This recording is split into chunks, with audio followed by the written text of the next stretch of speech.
Bonjour, bienvenue sur Objectif Math. Dans cette vidéo, nous étudions l'inversibilité d'une matrice et le calcul de son inverse éventuel à l'aide de la résolution d'un système linéaire. Soit A une matrice carrée d'ordre n à coefficients complexes. A est inversible si et seulement si pour toute matrice colonne Y d'ordre n à coefficients complexes, il existe une unique matrice colonne X d'ordre n à coefficients complexes telle que A fois X soit égale à Y. Dans ce cas, la relation AX égale Y est vérifiée si et seulement si X est égal à l'inverse de A fois Y. Voici un premier exemple de calcul d'inverse avec un système linéaire.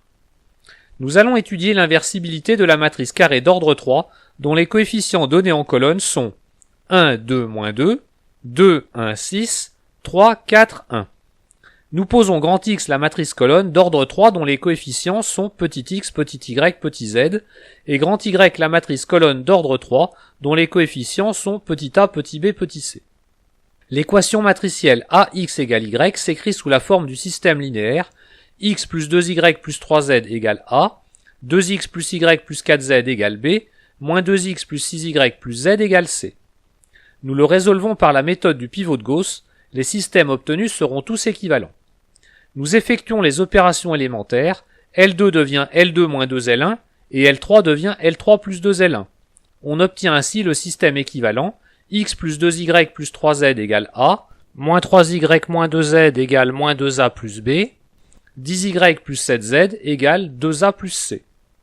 Pour faciliter les calculs, je prends la peine de bien présenter mon système, chaque inconnu ou paramètre est présenté sur une colonne qui lui est propre. Pour éviter de faire apparaître des fractions trop tôt, je préfère utiliser l'opération élémentaire intermédiaire suivante. L3 devient L3 plus 3L2, ce qui donne le système équivalent x plus 2y plus 3z égale A, moins 3y moins 2z égale moins 2a plus B, y plus z égale moins 4a plus 3b plus c. On se débarrasse du terme en y dans les deux premières équations avec les opérations élémentaires, L1 devient L1 moins 2L3 et L2 devient L2 plus 3L3, ce qui donne le système équivalent x plus z égale à 9a moins 6b moins 2c, z égale moins 14a plus 10b plus 3c, y plus z égale moins 4a plus 3b plus c. Enfin, on élimine z dans les lignes 1 et 3 avec les opérations élémentaires, L1 devient L1 moins L2 et L3 devient L3 moins L2, ce qui donne le système équivalent x égale 23a moins 16b moins 5c, z égale moins 14a plus 10b plus 3c et y égale 10a moins 7b moins 2c. Pensez bien à écrire vos paramètres a, b et c et vos inconnus x, y et z dans le même ordre qu'elles apparaissent dans les matrices colonnes inconnues grand X et grand Y. Normalement, il s'agit de l'ordre alphabétique, donc pour éviter les gaffes, on échange les lignes 2 et 3. Le système initial admettant pour chaque valeur de a, b, c une unique solution, la matrice grand A est inversible, et son inverse est la matrice grand A exposant moins 1, obtenue en lisant les coefficients de A, B et C dans les expressions des solutions. Voici un second exemple avec un système linéaire. On étudie l'inversibilité de la matrice grand A carrée d'ordre 3, donnée colonne par colonne, 1, 2, 1, 2, 1, 1, 1, 2, 1. Bon, comme il y a deux colonnes identiques, c'est sûr que la matrice A n'est pas inversible, mais ici je souhaite vous montrer ce qui arrive avec la résolution du système. On se donne grand X la matrice colonne de coefficients x, y et z, et grand Y la matrice colonne de coefficients a, b et c.